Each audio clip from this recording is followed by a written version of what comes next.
দেখো 2 নাম্বার, রবিবার কোন বিদ্যালয়ে 80 জন শিক্ষার্থী 30% অনুপস্থিত, ওই দিন উপস্থিত শিক্ষার্থীর সংখ্যা কত? আমরা এখন দেখতে পাচ্ছি 80 জনের মধ্যে 30% অনুপস্থিত। 30% অনুপস্থিত মানে কি? 100 জনের মধ্যে 30 জন অনুপস্থিত। 30% অনুপস্থিত। 30% অনুপস্থিত। অর্থাৎ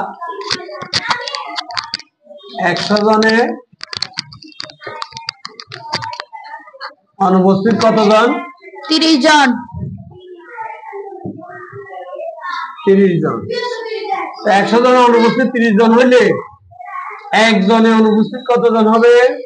100 জনে 100 ভাগে 30 জন। সুতরাং 80 জন স্টুডেন্ট না টোটাল?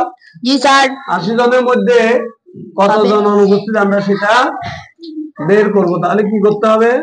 80 কে গুণ করতে হবে। দেখো এই শূন্য এই শূন্য এই শূন্য এই শূন্য কাটে দিলাম। জি স্যার। তাহলে নিচে থাকে 1 1 2 3 এর কাটলে 3 বার যায়। 3 বার। তাহলে 3 আর 8 3 আর 8 থাকে, গুণ করতে হবে। 3 8 কত? 24। আমরা কতজন পাইলাম অনুপস্থিত? 24 জন। তাহলে মোট শিক্ষার্থী কতজন? মোট শিক্ষার্থী 80 জন।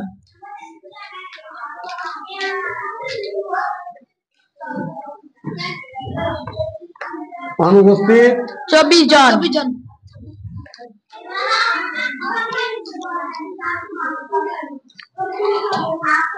বিয়োগ করলে মোট শিক্ষার্থী থেকে অনুপস্থিত গুলো বাদ দিলে আর বাকিগুলো কি উপস্থিত আছে না?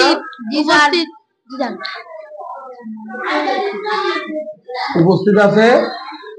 এই শূন্য থেকে 4 যাবে না, এখান থেকে 1 আনলে দশকের ঘর থেকে 1 আনলে 1 দশক, 1 দশকে 10, 10 থেকে 4 গেলে 6, আর এখানে থেকে 7, 7 থেকে 2 বাদ দিলে 5।